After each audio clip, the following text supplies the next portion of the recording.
उसका 10वां बाब और उसकी 27वीं आयत है। एक दफा मेरे साथ आप पढ़िएगा। मेरी भेड़ें मेरी आवाज सुनती हैं। हाँ जी, मिलकर कहें, मेरी भेड़ें। यीशु मसीह क्या कह रहे हैं? मेरी भेड़ें मेरी आवाज सुनती हैं और मैं उन्हें जानता हूं, और मैं उन्हें जानता हूं, और वो मेरे पीछे पीछे चलती हैं, और वो मेरे पीछे पीछे चलती हैं। मेरी भेड़ें मेरी आवाज सुनती हैं और मैं उन्हें जानता हूं, और वो मेरे पीछे पीछे चलती हैं। और वो क्या करती है जी? पीछे पीछे चलती है। फिर एक दफा पूरी आयत को हम दोहराएंगे, फिर हम पैगाम को सुनेंगे। मेरी भेड़ें मेरी आवाज सुनती हैं और मैं उन्हें जानता हूं, और वो मेरे पीछे पीछे चलती हैं। खुदावन के कलाम के सीखे जाने की कसरत से उसकी बरकत हो। पिछली दफा अगर किसी को याद हो कि हमने क्या खुदा के कलाम में से सीखा है, क्योंकि आज उसका दूसरा हिस्सा है जी, शाबाश शाबाश, कि हम खुदा की मर्जी को कैसे जान सकते हैं। हम खुदा की मर्जी को कैसे जान सकते हैं? बच्चे भी सुने देते। हम खुदा की मर्जी को कैसे जान सकते हैं? कैसे हम खुदा की मर्जी को जाने? और हमने बहुत सारी बातें उसमें से सीखी, और उसमें से हमने सीखा था कि अगर हम गैर इत्मीनानी हालत में हैं, इत्मीनान नहीं है, तो फिर इसका मतलब हम खुदा की मर्जी को नहीं समझ सकते। फिर हमने क्या सीखा था कि अगर हम कंफ्यूज हैं, हम दो तरफ के शिकार हैं, तो इसका मतलब कि हम खुदा की मर्जी को नहीं जान सकते। फिर हमने सीखा था उसके बाद अगर डर है, खौफ है, तो फिर भी हम खुदा की मर्जी को नहीं। फिर उसके बाद अगर हेट है, तो फिर भी हम खुदा की मर्जी को नफरत करते हैं, तो उस वक्त तक हम खुदा की मर्जी को नहीं समझते। फिर उसके बाद अगर शॉर्ट प्रेजेंस ऑफ गॉड है कि थोड़ी देर के लिए, तो हम खुदा में रहते हैं, और फिर उसके बाद थोड़ी देर के बाद फिर प्रेजेंस खत्म हो जाती है, तो इसका मतलब हम खुदा की मर्जी को नहीं जानते। फिर उसके बाद ईमान बहुत जरूरी है। और फिर उसके बाद मैं बताया था कि दुआ, जो प्रेयरलेसनेस, अगर दुआ नहीं है, दुआ जो शख्स नहीं करता, वो खुदा की मर्जी को नहीं जान सकता। इसका मतलब खुदा की मर्जी जाननी बहुत जरूरी है। और आखिरी हिस्सा क्या था जी? शाबाश, हाँ जी, मैंने आपको आयत बताई थी, अगर आपको याद हो, पहला थिस्सलुनीकियों 5वां बाब उसकी 16वीं आयत। हर वक्त खुश रहो, बिला नागा दुआ करो, और तीसरी बात क्या थी? हर एक बात में खुदा की। क्या लिखा है? क्योंकि खुदावन यीशु मसीह में तुम्हारी बाबत खुदा की यही मर्जी है। और आज उससे आगे बढ़ते हैं। 95 ज़बूर बहुत इंपॉर्टेंट है, लेकिन इससे पहले 3 बातें आपको बताना चाहता हूँ। 95 ज़बूर है, 3 बातें। हम 3 काम बहुत करते हैं, खुदा से रिलेटेड है। उसमें पहला काम क्या है? शुक्रगुजारी, थैंक्स गिविंग। क्या पहला काम करते हैं? बहुत ज्यादा शुक्रगुजारी, थैंक्स गिविंग। दूसरा हम काम क्या करते हैं? प्रेज, उसकी सिताइश, हमद करते हैं, तारीफ करते हैं, प्रेज। और जो तीसरा काम है वो है वर्शिप, प्रस्तिश करना, परस्तार होना, है ना? अक्सर ये बड़ा जाता है, ये जी खुदा के परस्तार है। परस्तार होना बहुत बड़ी बात है। 3 बातें कौन कौन सी? शुक्रगुजारी, सिताइश, और फिर प्रस्तिश। इंग्लिश में हम क्या कहते हैं? थैंक्सगिविंग, प्रेज और वर्शिप। ये तीनों आपस में ताल्लुक तो रखती हैं, जुड़ी हुई हैं, रफीक हैं एक दूसरे की, लेकिन ये अलग अलग हैं। ये तीनों क्या है जी? अलग। ये जुड़ी है, मैंने बताया कि ये रफीक है, रफाकत है इनकी आपस में, ये जुड़ी हुई हैं, लेकिन उसके बावजूद ये क्या है? तीनों अलग अलग हैं। थैंक्सगिविंग क्यों करते हैं हम इसलिए करते हैं, शुक्रगुजारी हम इसलिए करते हैं, इसलिए शुक्रिया अदा करते हैं कि जो कुछ खुदा करता है, हम उसके लिए खुदा के शुक्रगुजार होते हैं। क्या होता है जी? जो कुछ खुदा हमारे लिए करता है, जो हमें मौका देता है कि हम उसको रिसीव करें, उन चीजों को, जो कुछ खुदा हमारे लिए करता है, हम उसके शुक्रगुजार होते हैं। और यानी जो कुछ हमारी ज़िंदगी में खुदा ने जो भी किया, हम क्या करते हैं उसको, उसकी शुक्रगुजारी करते हैं। ये इंग्लिश में हम इसको कह सकते हैं कि ये रिस्पॉन्ड टू गॉड्स गुडनेस है। रिस्पॉन्ड करना, रिस्पॉन्स देना किसी को, ये रिस्पॉन्स है खुदा की तरफ। खुदा जो कुछ हमारे लिए करते हैं हम उसके जवाब में शुक्रगुजारी करते हैं, पहली बात। दूसरी बात कि फिर हम क्या करते हैं जी, प्रेज करते हैं। प्रेज क्या करते हैं, सताइश करते हैं, हम करते हैं।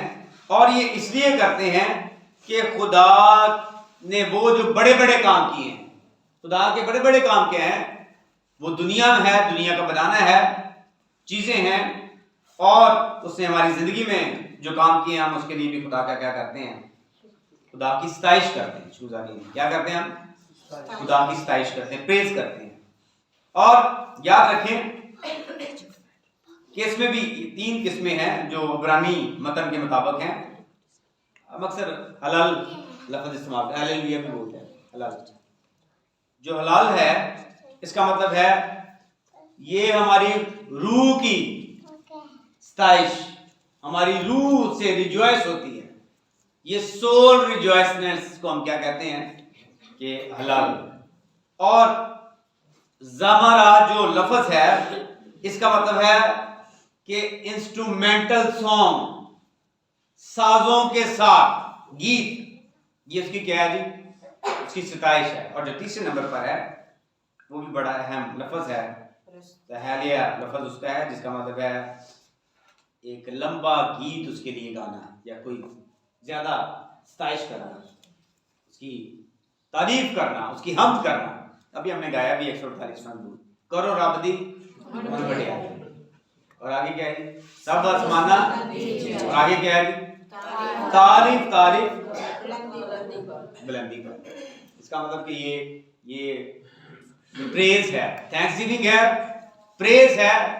और फिर तीसरे नंबर पर क्या है जी, वर्शिप है, जिसको हम क्या कहते हैं जी, प्रस्तिश करना। और प्रस्तिश हम क्यों करते हैं, प्रस्तिश खुदा की पाकीज़गी की वजह से, क्योंकि वो पाक है, हम उसकी क्या करते हैं, हम उसकी प्रस्तिश करते हैं, जिसको हम कहते हैं इबादत करते हैं, हम झुकते हैं उसके साथ। वर्शिपर है, ये वर्शिपर ऐसे नहीं, ये वर्शिपर नहीं है कि वो गीत गा रहा था वो क्या मैं वर्शिपर, हो सकता है वो भी हो, लेकिन इसका होना इस लेवल पर, इसका लेवल फर्क है। और ये जो वर्शिप है मैंने आपको बताया है कि क्योंकि ये खुदा की पाकीज़गी के लिए है, और ये खुदा की जो नेचर है, जो खुदा की कुदरत है, और खुदा के जो एसेंस हैं, नेचर और एसेंस हैं, खुदा की जो जात है, खुदा का जो किरदार है, खुदा की जो खूबियां हैं, हम उसके लिए क्या करते हैं, क्योंकि वो पाक है, हम उसकी क्या करते हैं, हम उसकी वर्शिप करते हैं, या उसकी क्या करते हैं, प्रस्तिश करते हैं। और याद रखें कि ये खुदा के जलाल को तस्लीम करना है। वर्शिप क्या है जी, ये वर्शिप बहुत इंपॉर्टेंट है, ये याद रखें आप सब। आज मैं इसलिए आपके साथ मैंने टाइम ज्यादा लिया है ताकि आपके साथ पूरी बात शेयर कर सकूं। वर्शिप बहुत जरूरी है, प्रस्तिश बहुत जरूरी है, क्योंकि वर्शिप क्या है, खुदा के जलाल को तस्लीम करना है, मान लेना है ना। हम जब नहीं करते तो इसका मतलब हम तस्लीम नहीं कर रहे। तो याद रखें कि ये जो है ये काबिल एहतराम इज्जत देना है खुदा को। ये क्या करना है जी, काबिल एहतराम है, काबिल एहतराम इज्जत है उसकी।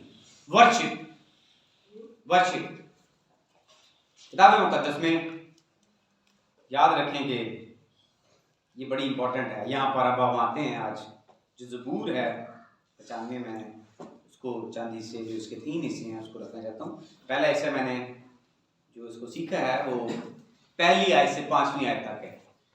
95 ज़बूर उसकी पहली से 11 आयत तक है। पहला हिस्सा जो है पहली 5 आयत है, दूसरा हिस्सा जो है वो 6ठी और 7वीं आयत है, तीसरा हिस्सा जो है वो 8वीं आयत से 11वीं आयत तक है। आप इसके पार्टीशन कर लें जो लिख रहे हैं।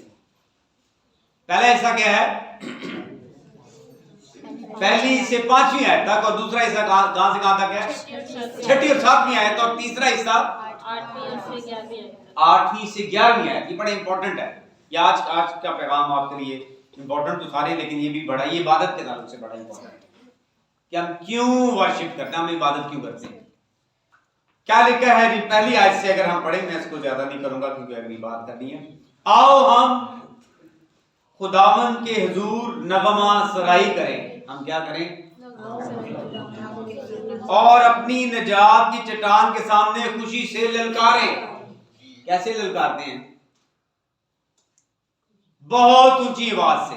कैसे, बहुत ऊंची आवाज से चिल्लाकर हम क्या करते हैं शुक्रगुजारी करते हुए उसके हुजूर में हाजिर होते हैं। इसका मतलब कि जो थैंक्स गिविंग है वो किस लेवल की है, बहुत ऊंची आवाज है, शोर है।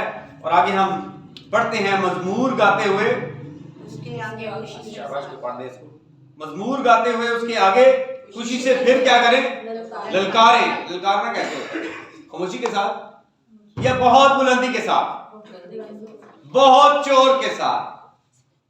और फिर आगे क्या लिखा है, वजह क्या है, क्योंकि खुदावंद खुदाए अजीम है और सब इलाहों पर शायद बादशाह है।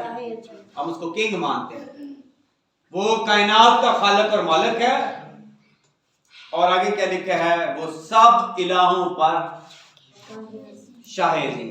जितने भी इलाह हैं उनके ऊपर क्या है जी, इलाहों पर भी, डिवाइन जितने हैं उन पर भी क्या है, वो शाह अजीम है, वो बड़ा है। हम उसकी क्या कर रहे हैं, थैंक्सगिविंग कर रहे हैं। मैंने आपको बताया कि क्या क्या फर्क है। और फिर उसके बाद हम देखते हैं, जमीन के गहराव उसके कब्जे में है, पहाड़ों की चोटियां भी उसी की हैं, समुद्र उसका है, उसी ने उसको बनाया और उसी के हाथों ने खुशकी को भी तैयार किया। 5 आयात किसके साथ हैं जी, ये शोर के साथ, ऊंची आवाज में, गर्ज के साथ ललकारें।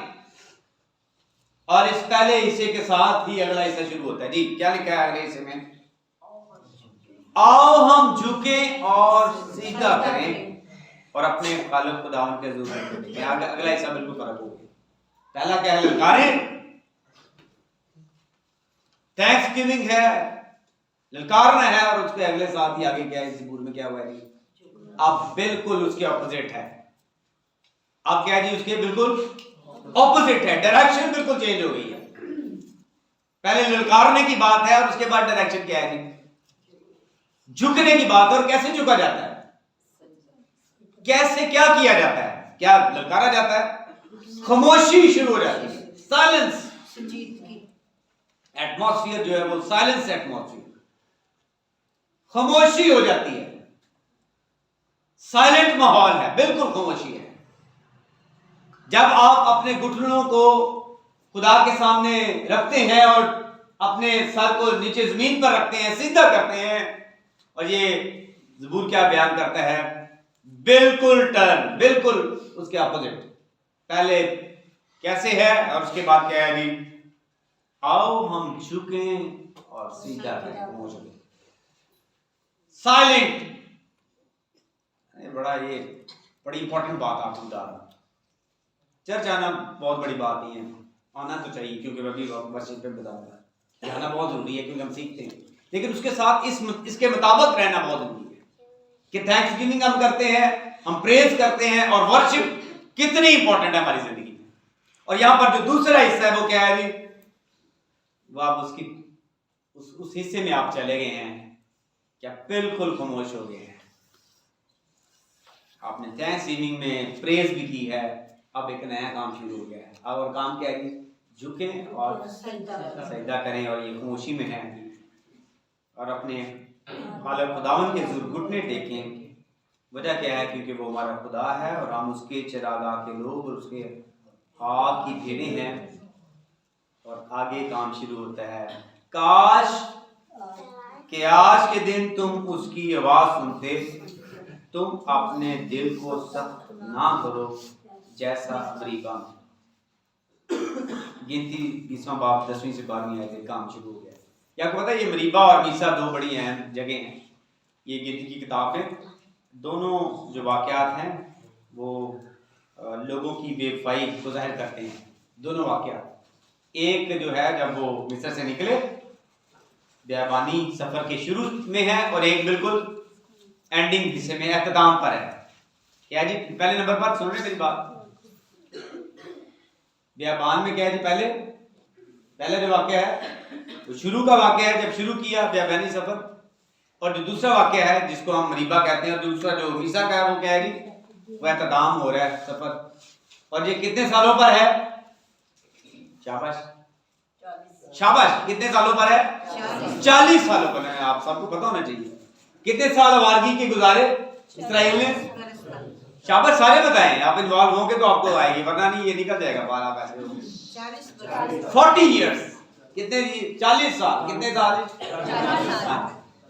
40 साल। 40 साल 40 इयर्स में जो पहला वाक्य है वो किसका है जी? ये गाज का वाक्य है, मरीबा का। इसका वाक्य है जी। और जो आखिरी वाक्य है वो मीसा का। अभी आपने सुना है, लिखा है तुम अपने दिल को सख्त ना करो जैसा मरीबा में, जैसा मीसा के दिन बियाबान में किया था। तुम ऐसे इसको सख्त ना करो। क्या वजह है? मरीबा क्या है? मरीबा का जो लुगी मानी है वो है बगावत करना। क्या कर दिया? तो उन्होंने बागी हो गए, बगावत कर दी। और जो मीसा है उसका मतलब है आजमाइश। क्या कर दिया? पहले मरीबा बगावत कर दी, और मीसा में क्या कर दिया? मीसा क्या है जिसका लुगी मानी? आजमाइश। आजमाइश, आजमाया। और यहां पर आप देखते हैं तुम अपने दिल को सख्त ना करो जैसे मरीबा में, जैसे मीसा के बियाबान में। उस वक्त तुम्हारे बाप दादा ने मुझे आजमाया, मेरा इम्तिहान किया, मेरे काम को भी देखा। 40 वर्ष तक मैं उस नस्ल से बेजार रहा, और मैंने कहा कि ये लोग हैं, ये वो लोग हैं जिनके दिल के आगे, जिन्होंने वर्शिप नहीं की, जिन्होंने प्रस्तिश नहीं की। जिन्होंने क्या नहीं किया? प्रस्तिश नहीं की। जो हमारा हो गया, हमारा दिल हवा में जिनके दिल हैं, वो केयर नहीं करते। Don't care about that. Who is God?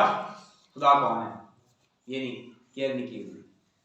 40 years तक ना। ये ड्यूरेशन मैंने आपको बताया पिछले इतवार भी, यही बात थी कलाम की, और उसका अगला हिस्सा है। उन्होंने कहा हाँ ये क्या है? और खुदा क्या करता था? क्या है जी? क्या एक्सपीरियंस है? क्या एक्सपीरियंस है? बियाबानी, ना जूती टूटी, ना कपड़ा फटा, और ना रोटी कम हुई। ऐसे ही है। खुदा उनके साथ साथ था। कैसे साथ साथ था? कैसे साथ साथ था खुदा उनके? हाँ जी, जवान भी इंटरेस्ट डेवलप होगा आपका अगर आप इसकी तरफ आए। शाबाश शाबाश, बोले दिन को बादल, रात को घास। खुदा उनके साथ था। अल्लाह क्या है कि मैं तुमसे क्या हुआ? 40 साल तक बेजारा। वजह क्या थी? क्योंकि तुम्हारे दिल कैसे हैं? आवारा। तुम्हारे दिल आवारा थे। आवारा दिल, आवारा दिल, इबादत को ना करने वाले दिल, उसकी प्रेजेंस को ना मानने वाले दिल। और आप हाल देखें क्या है, फिर उसका रिजल्ट क्या है? बहुत सारे क्राइसिस हमारे चुगिर्द हैं। फाइनेंशियल क्राइसिस, बदनी क्राइसिस, मुआशरती क्राइसिस, क्राइसिस। उसकी वजह क्या है? क्योंकि जो लेवल है खुदा का हमने उसको नहीं दिया। हम उसके लिए ऐसे हो यार गिरते जाए। देसी दिमाग पहले तो देसी दिमाग फर्क था, बहुत ज्यादा फर्क होगा। ठीक है सर, बहुत इंपॉर्टेंट है। खुदा की वर्शिप बहुत इंपॉर्टेंट है। और लिखा है और उन्होंने मेरी राहों को नहीं पहचाना। आगे कोई पढ़ सकता है। चुनाचे मैंने अपने गजब में, इसमें जो वर्शिप नहीं करता खुदा का गजब भड़काता है। चुनाचे मैंने अपने गजब में, क्योंकि वर्शिप नहीं की मेरी, अपने गजब में मैंने कसम खाई कि ये लोग मेरे आराम में दाखिल ना होंगे। ये लोग जो वर्शिप नहीं करते, जो ऐसे ही समझते हो यार ये ऐसे ही है, चर्च ही ऐसे ही है, और बाकी चीजें ऐसे ही है, ये इतना इंपॉर्टेंट है। खुदा का कलाम क्या कहता है कि 40 साल तक मैं इनसे बेजार रहा, मैं इनके साथ रहा, काम किया, इन्होंने नहीं किया, इन्होंने वर्शिप ही नहीं की, इन्होंने प्रस्तिश नहीं की। और अब मैं क्या करूंगा? अब मैंने अपने गजब में कसम खाई है कि ये मेरे राम में दाखिल ना हो, राम में नहीं दाखिल हो सकते। वो बहुत डेंजरस है, बहुत डेंजरस है, ये बहुत खतरनाक है। अगर हम खुदा की प्रस्तिश ना करें, इबादत ना करें, तो हम खुदा के राम में दाखिल ना होंगे। जी, प्रस्तिश बहुत इंपॉर्टेंट है, प्रस्तिश बहुत इंपॉर्टेंट है। प्रस्तिश हमारे कानों को सीरियस मैटर, संजीदा है, नॉट अ जोकिंग, जोक नहीं है, हम सीरियस हैं। प्रस्तिश हमारे कानों को खोल देती है। प्रस्तिश क्या करती है? हमारे कानों को, ताकि हम खुदा की आवाज को सुने। अगर आप वाकई वर्शिपर हैं, अगर आप नॉन सीरियस बिहेवियर में हैं कि यार ये क्या है, ये तो ऐसे going to be a drama है, नो, बहुत संजीदा मैटर है, ये बहुत संजीदा है, बहुत संजीदा है। सुन रहे मेरी सारी बात? क्या आप सारों का ध्यान है मेरी तरफ? हाँ, सुने। प्रस्तिश हमारे कानों को खोल देती है, इबादत हमारे कानों को ये मेथड है, हमारे कान खोल देती है ताकि हम खुदा की आवाज को सुने। क्या करें? काश के आज के दिन तुम उसकी आवाज सुनते। ये उनकी तो मिसाल दी गई है ना, इस्राएल की 40 सालों तक, लेकिन क्या लिखा है? काश के आज, 7वीं आयत में, काश के आज के दिन तुम उसकी आवाज सुनते। ये वर्शिप क्या करती है? आपके कानों को खोल देती है, आपको जो रूहानी बातें हैं वो समझ आनी शुरू हो जाती है, सुनना शुरू कर देते हैं। वरना पूरा दिन हम जोक्स, मजाक, एंजॉयमेंट, बस, नो संजीदगी। इबादत आपके कानों को खोलती है ताकि वो बात जो दिल तक जानी है, आपके दिल आवारा ना हो, इसको कंट्रोल करती है, दिल को तैयार करती है। यिर्मयाह 23वां बाब 7वीं आयत, अगर आप निकाल सकते हैं तो इसको पढ़ सकते हैं। 23वां बाब 7वीं आयत अगर आप निकालें तो उसमें लिखा है दिल को तैयार करती है। पढ़ेगा या मैं आगे बढ़ूं? जल्दी से निकालें। यिर्मयाह 23वां बाब 7वीं आयत, जी जल्दी से इसको निकालें और इसको पढ़ें कि ये कितना संजीदा मैटर है, इबादत करना कितना इंपॉर्टेंट है, राइट वे में इबादत करना कितना इंपॉर्टेंट है। आप जो साथ बैठे हैं बच्चों को कंट्रोल करें साथ साथ, जी, ताकि आप खराब ना हो। जी पढ़ें, निकालिए, नहीं तो मैं इसको फिर पढ़ूं। इसीलिए देख वो दिन आते हैं, खुदावंद फरमाता है कि वो फिर ना कहेंगे कि जिंदा खुदावंद की कसम जो बनी इस्राएल के मिस्र से निकाल लाया। जी, अब इसका मतलब कि फिर खुदा की राहों का हमें पता चलता जाएगा। खुदा की राहों का पता चलना भी बहुत जरूरी है। जब हम प्रशिश करते हैं तो खुदा की राहें पता चलनी शुरू हो जाती हैं कि खुदा हमें किस साइड पे लेके जाना चाहता है। प्रशिश क्या करती है? ये बच्चों को रोकें मेरे साथ साथ। प्रशिश क्या करती है? हमारे कानों को खोलती है और फिर उसके बाद क्या करती है? हमारे दिल को तैयार करती है और फिर खुदा की राहों का पता चलता है कि खुदा हमें कहां पर लीड करता है। और यूहन्ना 10:23 में, हाँ जी आपने आयत याद की आज, जी यूहन्ना 10:23, शाबाश, जल्दी से, क्या लिखा है वहां पर? मेरी भेड़ें मेरी आवाज, जो खुदा की भेड़ें हैं वो खुदा की आवाज सुनती है, जो उसकी भेड़ें नहीं है वो उसकी आवाज नहीं सुनती। क्या कैटेगराइज करते हैं कि हम उसकी भेड़ें हैं, उसकी आवाज सुन रहे हैं, या हम उसकी आवाज ही नहीं सुनते? No matter. मेरी भेड़ें क्या करती हैं? मेरी आवाज सुनती हैं। मेरी भेड़ें क्या करती हैं? मेरी आवाज सुनती हैं। इट मीन्स के जो भेड़ें हैं, कौन उसकी आवाज सुन सकता है? जो उसकी भेड़ है वो क्या करेगी? वो यीशु मसीह की आवाज को सुनेगी।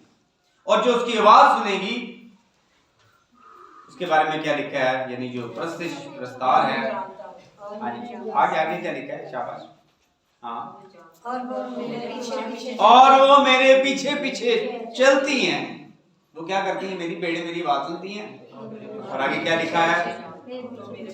और मैं उन्हें जानता हूं और वो मेरे पीछे पीछे। जिनको राह का पता है, खुदा कौन से राह पे जा रहा है, पीछे पीछे खुदा के राह, यीशु मसीह के राह का पता है कि यीशु मसीह कौन सी डायरेक्शन है, किधर जा रहा है, किस साइड। पेड़ का बड़ा अच्छा फार्मूला है। आप जो देहात से ताल्लुक रखते हैं शायद आपको पता हो, और मैंने भी सुना है, वो मैंने देखा भी है। बहुत पहले की बात है, जब मैं गाँव आया जाया करते थे दोनों अपने देहातों में। तो भेड़ की जो साइकी है वो क्या है कि भेड़ देखती नहीं है कि वो क्या है, भेड़ आवाज सुनकर पीछे चलती है।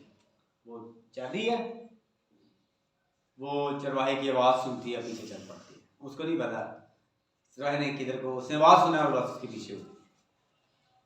ये भेड़ की क्या है, एक खास खूबी है, या उसका उसके अंदर उसके कैरेक्टर में ये बात है कि ये करती है। और इब्रानियों उसका 4था बाब भी इसी बात को बताता है। फिर वापस आते हैं तो यहाँ पर क्या लिखा है? यहाँ पर लिखा है, अगर आप 9वीं आयत से इसको शुरू करें तो फिर यहाँ पर बताया है, बस खुदा की उम्मत के लिए सब्बत का आराम बाकी है, क्योंकि जो उसके आराम में दाखिल हुआ उसने भी खुदा की तरफ अपने कामों को पूरा करके आराम किया। बस आओ हम उस आराम में दाखिल होने की कोशिश करें, ताकि उनकी तरह नाफरमानी करके कोई शख्स गिर ना पड़े। ये आज का असली कलाम है। मैंने आपको बताया तो जो वर्शिपर हैं वो क्या करते हैं जी? वॉइस को सुनते हैं, वो ओबीडिएंट हैं, और फिर वो आखिरकार कहाँ पर चले जाएंगे? खुदा के अबदी आराम में, रेस्ट में चले जाएंगे। आज 4 बातें मैंने आपको बताई हैं और ये बहुत इंपॉर्टेंट है, ये बहुत इंपॉर्टेंट है। अब हम कितने बात करने वाले हैं, कितने प्रस्ताव हैं? हम घर में कितनी बात करते हैं? हम सुबह और शाम को कितनी बात करते हैं? हम चर्च में कितने इबादत के लिए आते हैं? पादी साहब के लिए नहीं, इबादत के लिए। मैं इसलिए यहाँ पे बात कराता हूँ क्योंकि दिस इज माय जॉब, मेरी ड्यूटी है। खुदा ने ड्यूटी लगाई गई आपने करनी, और मैं उसको कैसे परफॉर्म करता हूँ? मैं उसको लाचारी के साथ, या उसके लिए फिक्रमंद होता हूँ कि नहीं मुझे लेक्चर तैयार करना है, मुझे अपने आप को तैयार करना है। आज हम कितने तैयार हैं? ये क्वायर के लिए भी बात है कि वो कितना पहले आती है, 8:30 पूरे आती है, या पहले 15 मिनट आती है, दुआ करती है। आप जो गर्ल्स हैं, बेटियां हैं, बेटे हैं, कितना पहले उसके लिए तैयार हैं कि हम उसकी क्या करें? इबादत करें, इबादत करें। उसकी इबादत बहुत इंपॉर्टेंट है। क्या उसकी इबादत को हम लाचारी से कि यार ठीक है आज नहीं मैं चर्च आ सकता, आज नहीं मैं चर्च आ सकती, आज ये काम, हाउ वी फील, हम इसको कैसे महसूस करते हैं? ये रिलेटेड टू पादरी साहब है या रिलेटेड टू गॉड है?